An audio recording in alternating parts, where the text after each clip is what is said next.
Hi guys, it's George. Alright, so in this video we're going to be going over some sample calculations for the heat exchanger line. So let's go ahead and do that. Alright, so let me draw a heat exchanger, if I can do this. And something like this. And let's see. Something like that.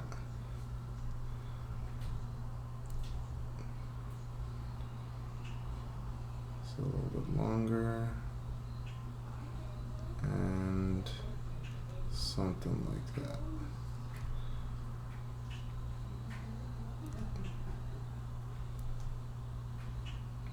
Alright, and you can't forget the arrows. So this flow is going this way, and this flow is going that way, making this a counterflow system. Counterflow. Okay, now what do we know about the system? We are given the diameter. Diameter is 0.0095 meters. We're given the total length, and this is 1.32 meters. And this diameter, by the way, is the outer diameter of this inner tube. So let's see. So if this is DO and that is DN, we're going to be using this guy. We're going to be using this diameter, which is the outer diameter of this inner tube. Okay. Now the volumetric flow rate you should have in your data, and when I did it, I got for hot, I got 2 liters per minute. Liters per minute, which translates to 3.33 times 10 to the minus 5 meters cubed per second. And volumetric flow rate cold, which was 1 liter per minute, which will just be half this, which is 1.67 times 10 to the minus 5 meters cubed per second. Okay, what else do we know? Okay, I have T hot in, which is 53.1 degrees Celsius. T hot out, which is 45.4 degrees Celsius. T cold in, which is 23.6 degrees Celsius, and T cold out, she got 42.6 degrees Celsius. Alright, and now what are we being asked for?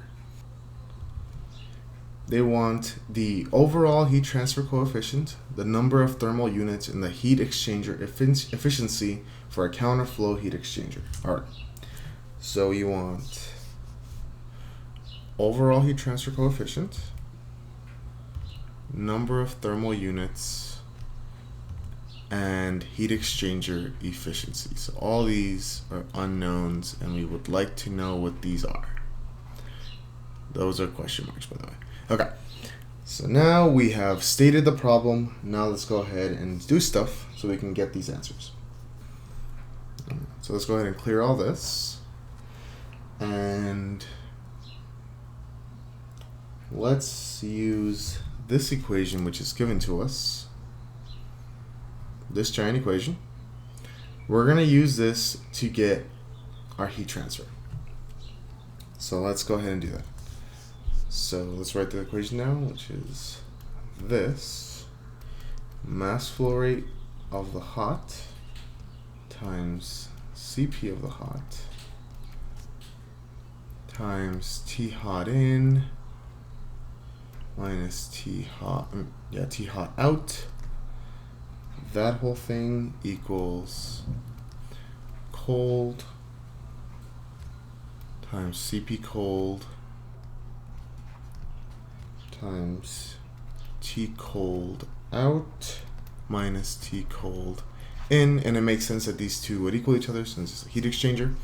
All right, so we can use either one. We can use the hot section of the equation or the cold section. I'm going to use the hot section, but it really doesn't matter. Okay, so what do we have? We have T hot in and we have T hot out, but I don't think we have CP hot and we don't have the mass flow rate hot. So let's go ahead and find these two so that we can find Q. All right. So the first thing we're going to need to do to get the CP is find our average temperature. So T average is equal to, so this is equal to the hot water inlet minus the cold water inlet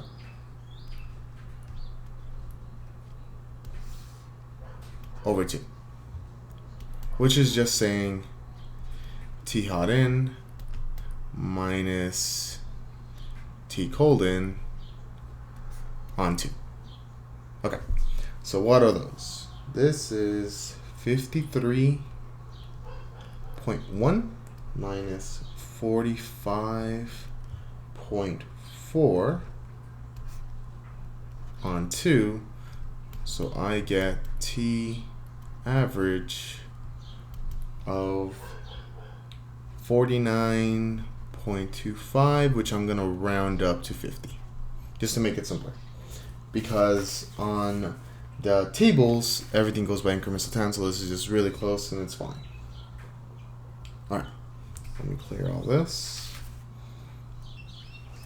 Okay, now looking at my tables, I'm going to look for the CP of water at 50 degrees Celsius, and I get 4181 joules per kilogram Celsius. This is CP hot, but CP doesn't really change for the hot and cold, so this is roughly equivalent to CP cold. So now we have CP hot, but we still need our mass flow rate hot, so let's do that. So mass flow rate hot is equal to, we're going to use the trusty old rho AV, which is the same thing as this, and the density of water we're going to say is 1,000 kilograms per meter cubed. Alright, so mass flow rate hot is equal to 1,000 times 3.33 times 10 to the minus 5. So you just move over the decimal place 3 times, so it's 3.33 times 10 to the minus 2. And we're going to get mass flow rate cold as well, because we're going to need that. And I already know I just have to move it over 3 spots. Times 10 to the minus 5, move it over 3 spots, 1.67 times 10 to the minus 2. So now we have mass flow rate hot and mass flow rate cold, which we're going to use later, but right now we need this one. So let's go ahead and use it. Now going back to the equation we were using earlier, we had this, mass flow rate hot times CP hot, T hot in minus T hot out. Okay, so let's do that. So this is 3.33 times 10 to the minus 2 times CP hot, which was 4181. T hot in is 53.1, and T hot out is 45.4 that gives me a Q of 1072.05. All right. So now we have Q. What we're looking for is the overall heat transfer coefficient. So what formula are going to be used for that? So let's go ahead and look, and it's right here. So let's write that down. Let me clear this actually. Okay. So this formula says that the heat transfer rate is equal to the overall heat transfer coefficient times the surface area times delta TLM, the log mean temperature. Okay. So we have this, we just calculated this. We are looking for this. The surface area we have, because this is just pi dl. We have the length, we have the diameter, and we have pi. So this one's done. But this one requires a little bit more work. So let's go ahead and do that. So first of all, why are we using this log mean temperature? Why aren't we just using an average of temperature? The reason for that is because the way the temperature varies, it does not vary linearly. So if it varied like this, so this is Tn and this is T exit. If it varied like that, we could just use an average. It'd be somewhere in the middle. But our temperature varies more like that. And because of that, we have to use the log mean temperature. So log mean temperature is equal to this formula, delta T1 minus delta T2 over natural log of delta T1 over delta T2. And delta T1 is T hot in minus T cold out, and delta T2 is equal to T hot out minus T cold in. And for this I have 53.1 minus 42.6, and this I have 45.4 minus 23.6, which is roughly 10.5 and 21.8. Alright, now let's plug in these numbers into this thing and get our log mean temperature. So this is T1, which is 10.5, minus T2, which is 21.8, over natural log of 10.5 over 21.8. And this gives me a log mean temperature of 15.47. Okay. So now we have this, we have this, and we have this. So in theory, we already have our overall heat transfer coefficient. So let's go ahead and grab that. Okay, so I'm going to write down my equation one more time.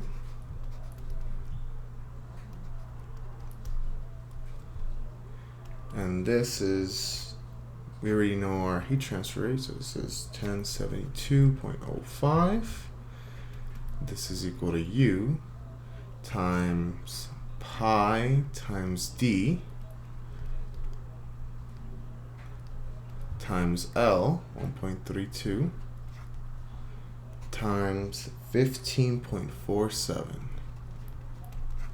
And solving for U, I get 1758.77 watts per meter squared degree Celsius. That is one of our answers. All right, let me go ahead and clear this. So we have our overall heat transfer coefficient. The next thing we're going to try to find is our efficiency. So there's a formula for this. And the one I have is Q over Qmax. Now we have Q, but what's this Qmax then? All right, so Qmax, as shown here, where is it? Is our Cmin times T hot in minus Tcn. And what is Cmin? Cmin is the smaller of CH and CC. All right, so let me go ahead and explain that. Okay, now we said that Qmax is equal to Cmin times T hot in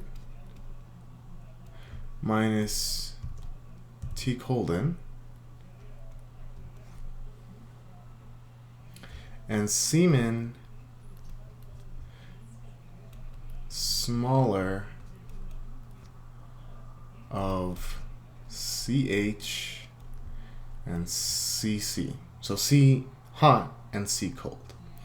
Now, C hot is simply mass flow rate of the hot times the CP of the hot. And CC is simply the mass flow rate of the cold times CP of the cold. And whichever of these two is lower, that is going to be our Cmin. Okay, now we have these already. This is 3.33 times 10 to the minus 2.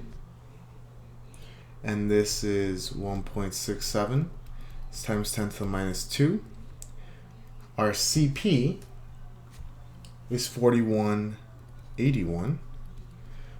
And since CP hot equals CP cold, this is also 4181.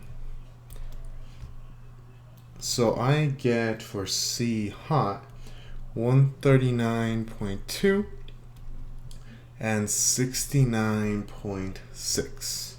And these are watts per degree Celsius. And since this is lower, that is our Cmin, which goes here. Okay. Oh, sorry. This was actually an 8, 69.8. All right. So we just concluded that Cmin is equal to 69.8. And now we can plug this in here to get our Qmax. So let's do that. Okay, so our Qmax is equal to Cmin, which is 69.8, times T hot in, which is 53.1, minus T cold in, which is 23.6. And this gives me 2059.1. So that's our Qmax. And our efficiency is just our heat transfer rate over our overall heat transfer rate, maximum heat transfer rate. And this is 1072.05 over 2059.1, which is 52%. That's our efficiency. That's our second answer. Now we have our heat transfer coefficient, overall heat transfer coefficient, and we have our efficiency. The last thing we need to do is find our number of thermal units, which is our overall heat transfer coefficient times the surface area times Cmin. All right, and I think we have all of this. So this is 1758.77. This is pi times 0.0095 times 1.32, which is just pi dl. And our Cmin, we got 69.8. So our answer for number of thermal units is 0.993. And that is our number of thermal units. And that is it for this video. And I will see you guys on the next one. Bye.